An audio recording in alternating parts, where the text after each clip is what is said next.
Okay, जो होना था मेरे साथ हो गया, कर दिया। कुछ ये किया, कुछ लोग किए, कुछ किस्मत में लिखा था। बच्चों को तो अच्छा बनाना होगा ना, कि उनको भी उसके हाल में छोड़ दे। खाया पिया चला गया, है ना। घर साफ सुथरा नहीं अच्छा रहता है। किसका घर है? इसका भी है, मेरा भी है, सबका है। सब लोग मिलके करेंगे ना। कि एक विकलांग लड़की पे सारी जिम्मेदारी छोड़ दोगे तो वो लड़की गुस्सा नहीं करेगी? क्या करेगी? काम करने के बजाय में तुम उसको माँ बहन का अपना दे दे करके पेरोगे तो क्या करेगी? आप ही बताइए। ये 200 मिला दोस्तों, ये 200 क्या 200 में मेरा महीना भर का चूड़ी बिंदी पेट्रोल कुछ खाने का मन किया सब इसमें आ जाएगा? तो मैं कैसे मैनेज करती हूँ फिर? वही मेरा विकलांग का जो पेंशन आता है ना, मैं उससे अपने बाकी खर्चे का बंदोबस्त करती हूँ। इसकी बातों पे नहीं आइए, ये किसी का नहीं है, किसी का नहीं है। और जो लड़की इसके लिए इतना की ना, बहुत किए इसके लिए, बहुत गाली खाए हैं, बहुत मैनेज किए, बहुत पेट काटे हैं, 1-1 रुपए जोड़े हैं तब जाके इसका मेरा घर बना है। ये लड़का दुनिया में धरती में चल पा रहा है। बच्चों को जन्म करने से लेके हर चीज में हम मेरा भागीदारी रहा है। कभी कोई चीज इस पे हम फुल डिपेंड नहीं आने दिए है। हमेशा मेरे को गलत मत समझिए, मैं गलत ना थी, ना हूं, ना कभी हो सकती हूँ।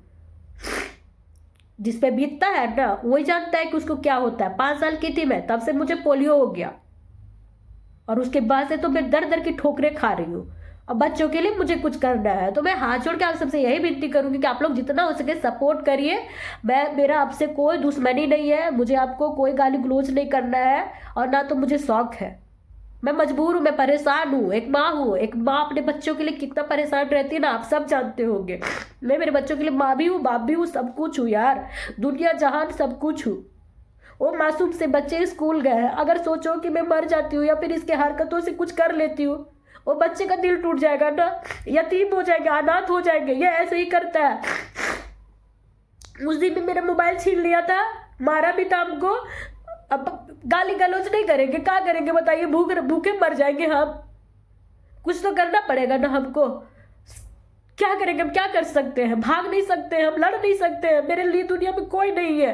तो हम कुछ तो करेंगे ना। मेरे साथ गलत होगा तो कि उसको छोड़ देंगे हम? बोलिए। मारा पीटा, हम चले गए थाना बिना फोन का, बिना चप्पल का, बिना दुपट्टा का, गंदा संदा कपड़ा में। हाँ, आप जानते हैं कि पुलिस कितना करप्ट है दुनिया में। 15 मिनट का वीडियो में आप लोग सोचते हैं ना हम सब कुछ दिखा दे, सब कुछ नहीं। अगर हम चाहे तो हम दिखा सकते हैं कि इसका कारनामा ही क्या करता है, नहीं करता है, क्या चीज़ लाता है, नहीं लाता है, ठीक है। लेकिन हम ना बदनामी नहीं करना चाहते किसी का। मेरा पहले भी ये मकसद नहीं था। जिस समय ये लड़का हमको डे 1 से परेशान कर रहा था, जब सगुन पेट में थी, है ना, उस समय से इसका परिवार और ये काफ़ी सारा मेंटली टॉर्चर करना शुरू किए। मेरा गाली गलौज का सिलसिला तब से जारी हुआ है, तब से मैं गाली देने लग गई हूँ। उससे पहले मैं नहीं देती थी, क्योंकि एक चीज़ होता है ना, आप जहाँ तक बर्दाश्त कर सकते हो आप वहीं तक बर्दाश्त करोगे ना, उसके बाद नहीं कर सकते हो यार, नहीं कर सकते हो। और ख़ास करके तब जब इंसान के पास कुछ ऑप्शन नहीं बचता है। मेरे पास मेरे इज्जत के अलावा ना एक भी चीज़ नहीं था, ना है, वही छिन जाएगा तो अब मैं क्या करूंगी बताइए? आपकी तरफ मेरे पैर हाथ है, कुछ भी तो नहीं है ना। एक वही चीज था जिसको मैं ना इस गंदी समाज से बचाते बचाते मैं अपना आप को बचाते हुए आगे बढ़ रही थी। पता चला कि इंसान मेरे घर आके शादी करके मेरी जिंदगी नरक बना दिया। कैसा लगेगा आपको? मैं हमेशा, मुझे यही सिखाया जाता था कि मेरे पास कुछ नहीं है। मैं एक अच्छे फैमिली से बिलोंग नहीं करती हूँ जहाँ पे पैसा कौड़ी, जहाँ पे उसका बाप भाई होता है। अकेले मेरी माँ मुझे पाल पोस रही थी। मैं बाहर रह करके अपना पढ़ाई लिखाई करी। सब जगह लोग गंदे गंदे होते हैं, कहीं पे मैं कुछ भी ऐसे नहीं, हमेशा बचते आई सबसे। और एक इंसान घर आके शादी नाम देके सब बर्बाद कर दिया। अब बताइए, बच्चों का भविष्य बनाने के लिए मैं दिन रात हूँ। मैं यूट्यूब पे आई हूँ दोस्तों, कितनी कुछ मेरी लाइफ में बदला है। मैं दिन भर रोने के लिए मजबूर थी, ना मेरे रिश्तेदार है, ना मेरे लिए दुनिया है, कहीं कुछ नहीं है। मैं कहीं नहीं जा पाती हूँ, ना आ पाती हूँ यार। मेरी ज़िंदगी कैसे ख़राब है आप सोचो। मैं यहाँ पे आती हूँ, आप सबसे मिलती हूँ, आप सबको अपनी बातें बताती हूँ, अच्छा लगता है मुझे। कुछ अच्छे लोग मिल जाते हैं तो हिम्मत आती है। अभी इतना तो बदलाव आया मेरे लाइफ में। मेरा घर ना बहुत अच्छा से साफ सुथरा कर लेती हूँ सब कुछ, क्योंकि बच्चे संभालते हुए इतना सब कुछ एक विकलांग लड़की के लिए करना आसान नहीं है, बहुत मुश्किल है। मगर सिर्फ वो मोटिवेशन मुझे आप सब से मिलता है और इतना हिम्मत आता है कि नहीं आप लोग हैं तो मैं कर सकती हूँ। कहीं कुछ खराब तो नहीं लग रहा है? कहीं किसी को बुरा तो नहीं लगेगा, क्योंकि मुझे लोग देखते हैं, गंदा गंदा देखेंगे तो उनको भी अच्छा नहीं लगेगा। ऐसा सोच के मैं हर रोज़ साफ करती हूँ। जब मैं यूट्यूब पे नहीं थी, छोटा सा बेबी था, किशु था, मेरा घर बहुत गंदा हुआ करता था, मैं नहाती धोती नहीं थी, क्योंकि इतना सब कुछ काम करने के बाद ना मेरे अंदर इतना हिम्मत नहीं रह जाता था कि हम खुद को सजाएं सवरे। एक छोटा सा बच्चा को 8-9 बार आप तेल लगाते हैं, फीडिंग कराते हैं, पोटी तो वो अनगिनत बार करेगा, टॉयलेट तो इतनी बार करेगा कि पूछिए मत।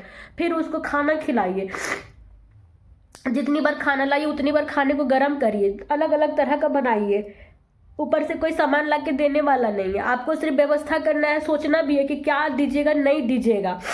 दूध, रोटी, सेरेलैक, दूध, खिचड़ी, दलिया, दाल, कैसे कैसे कर करके एक एक दिन में 9 बार 8 बार खिलाने का मैं कोशिश करती थी, क्योंकि मेरा बाबू ना मेरा दूध पीता था तो नहीं पचा पाता था, क्योंकि मेरा पैर ना ठंडा हो जाता है, और घर का काम करते करते मेरा दूध, गाँव में बोलते दूध सरदा जाता है, ऐसे करके बोलते, मतलब कि फटाफटा सब पोटी बच्चा करता है।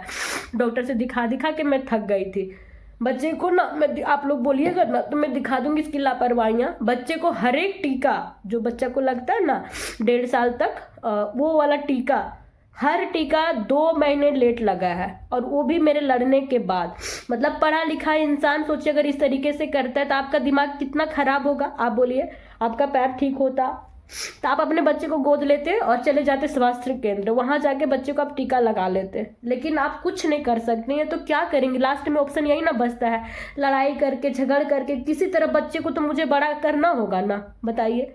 अब मेरी माँ भी पिसा रही है इसमें, बेचारी को नहीं देखा जाता, हम तो बातचीत भी करना छोड़ देते हैं यही सब वजह से, क्योंकि बात होती है तो ये लड़का ना मेरे माँ बाप को पैर देता है। जब बात उतने करते हैं तब इसको पता रहता है बात नहीं कर रही है, हम बोल देते हैं कि मेरे घर से कोई नहीं आएगा, ना हम किसी को बुलाना चाहते हैं। इस तरीके से करते हैं, और बात होती है तो आप देख ही रहे हैं कि कैसे कर रहा है। मेरी माँ को कोई देने वाला नहीं है दोस्तों, वो अपना खुद कमाते खुद खाते हैं। अब जिनको हम नहीं कर सकते उनसे करवाएंगे तो मेरे पे पाप नहीं है? तो बताइए क्या है? शादी से पहले मैं इतना डिपेंड नहीं थी किसी पे, और उतना से ज़्यादा शादी के बाद लड़का पेरवा दिया है, तो कितना इसका हम इज्जत करेंगे? आप बोलो। अभी आप लोग के सामने तो 200 भी दिया, ये 200 रुपए भी नहीं देता। अभी हमको बैठ के कहानी सुना रहा था कि ऐसे खर्चा है, वैसे खर्चा है, सब खर्चा है, तो हम तो समझ ही रहे हैं बात को, हम तुमको कुछ नहीं बोले। कहाँ हम तुमको अभी जब से घर बन रहा था, मतलब अभी स्टार्ट हुआ है, तो हम एक बार भी इसको राशन के नाम पे कोई चिट्ठा नहीं पकड़ाए हैं। मेरी माँ यहीं पे थी, पूछिएगा। सारा पैसा जो मेरा रखा उखा था ना, हम उससे मेरी माँ को खिलाए हैं, इसीलिए मेरे पास 1 रुपया नहीं बचा। कभी ये हो गया, वो हो गया, ये चावल ला रहा था, चावल ला दिया था, बाकी और चीज़ भी तो खर्चा होता है, सब्जी। अब आप छुच्छे खाइएगा तो बात किसी को ना खिलाइएगा भाई, मम्मी लेके आई वो तो महीना भर 2 महीना नहीं ना चलेगा। तो कैसे चल रहा था? इसी तरीके से, इस तरीके से इस लड़का को हम इतना आराम देते हैं और ये नमक हरामी करता है। आपको अच्छा लगेगा? दुनिया समाज सबको पता है कि हम बहुत ज़्यादा बोलते हैं, तो किसी को पता है कि हम कितना ज़्यादा मैनेज करते हैं? किसी को नहीं पता है। अभी हम घर का काम करते करते थक जाते हैं, अभी तुरंत हमको बच्चा को लाने के लिए जाना होगा, हाथ के बल में चलते चलते जाइए फिर लाइए, वो बच्चा तुम्हारा नहीं है। अगर तुम उसको एक गाड़ी कर देता, 500 से 600 लेता, तो हमको कम से कम इतना हड़बड़ाहट नहीं ना होता। क्योंकि बच्चा को लाने के बाद उसको नहाना पड़ता है, फिर खाना खिलाना पड़ता है, फिर उसको होमवर्क कराने बैठते हैं, तब तक मेरी बेटी आ जाती है, फिर उसको करिए। तो हम सब कुछ करेंगे तो तुम अंडरस्टैंड नहीं करोगे, लोगों को बताओगे कि हाँ ऐसे करती हो वैसे करती हो, महान बन जाओगे। नहीं तो वही समय रह गया है जहाँ पे तुम पंचायती बैठा के मेरे पे तरह तरह का लांछन लगा रहा था और हम रो रहे थे खाली, हम छोड़ देंगे अब। बस इतना जान लीजिए कि जैसे मेरे पास विकल्प नहीं है ना अब, वैसे इस बंदे के पास भी नहीं है।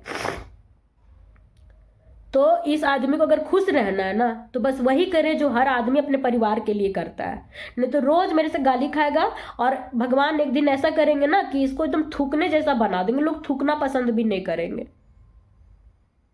क्योंकि हम कमज़ोर भले हैं, मेरे साथ कुछ है नहीं, लेकिन ईश्वर हमेशा थे है, तभी मैं इतने बड़े दुनिया में जिंदा हूँ, नहीं तो हम जैसे को कोई वजूद नहीं हो पाता है। जैसे जैसे लोग हैं भाई, लोग अपने घर में इन्वॉल्व ज़्यादा नहीं होते हैं, वो हम जैसे को परेशान करने के लिए कसर नहीं छोड़ते हैं, एक कसर नहीं।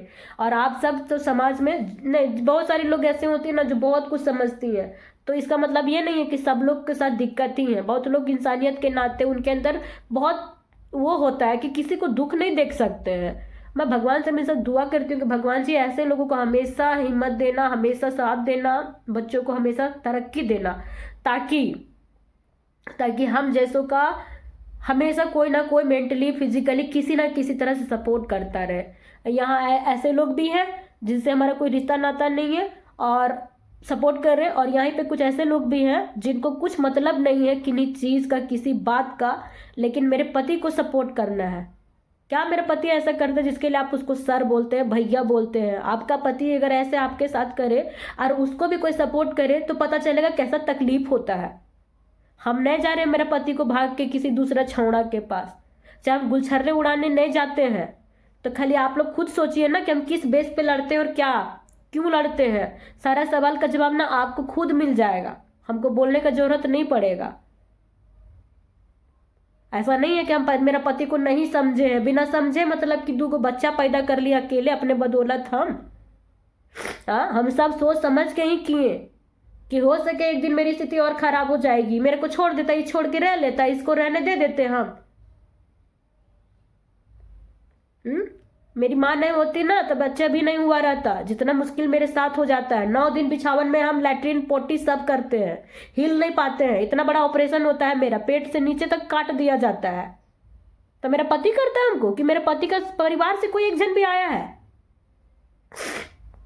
इसके बाद मेरा पति मेरे ब्लॉग में नहीं दिखेगा आप लोग को, इसलिए कि गलती मेरी है। अगर हम किसी को अच्छा दिखाएंगे तो लोग अच्छा ही देखेगा, और जो इंसान अच्छा है ही नहीं ना उसको हमको 1% भी अच्छा दिखाना मेरे खुद के लिए खराबी है। और जो गलती दोहरा चुके वो गलती हम दोहराना नहीं चाहते हैं। बस हमको यहीं तक उसको दिखाना था, हम दिखा दिए आप लोग को, और आज के बाद नहीं दिखेगा। बस मैं, मेरे बच्चे दिखेंगे, मेरी मेहनत दिखेगी, मेरी जर्नी दिखेगी, इसके अलावा कुछ नहीं। और ये अगर बीच में और मेरे से डिस्टेंस बना के रखे, हमको नहीं चाहिए कि जो 200-300 देता है ना, हमको कैसे निकालना है ना, इससे हमको आता है। बाकी ये मेरे से दूर रहे, हम पे अपना अधिकार ना जमाए, मेरे बच्चों पे ना जमाए, खुश रहेगा। अदरवाइज फिर बहुत मुश्किल, बहुत बुरे हालात में फंस जाएगा, जो हमेशा फंस जाता है।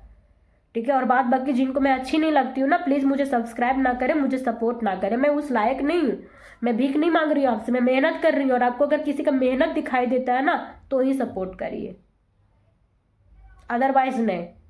सब कुछ सामने है, खुद बोल दिया ना, वो वीडियो डिलीट कर दो। मुझे तो जब से आया, जब से बोल रहा है डिलीट कर दो ना, डिलीट कर दो ना, ऐसे करके हम क्यों डिलीट करेंगे? हम सच से नहीं भागना चाहते हैं, बोलो, हम सुनना चाहते हैं। हमको याद रहना चाहिए, मरते दम तक याद रहना चाहिए कि जिस इंसान को हम इतना दिल से चाहे, जिसको हम पूजे, जिसको दुनिया में हम एक अच्छा इंसान बनाने का कोशिश किए कि हाँ देखो ऐसी लड़की से शादी किया, वो लड़का मेरे साथ कितना बुरा किया, रोता था, गिड़गिड़ाता था मेरे से शादी करने के लिए। वो लड़का आज हमको रोने गिड़गिड़ाने पे मजबूर कर दिया है। वो हमको याद रहना चाहिए, मरते दम तक याद रहना चाहिए। बाकी जो लोग सपोर्ट करते हैं उनका तो मैं दिल से हमेशा धन्यवाद करती हूँ, हमेशा, कि आप लोग मुझे जीने लायक बना रहे हैं, मेरे बच्चों को सपोर्ट कर रहे हैं।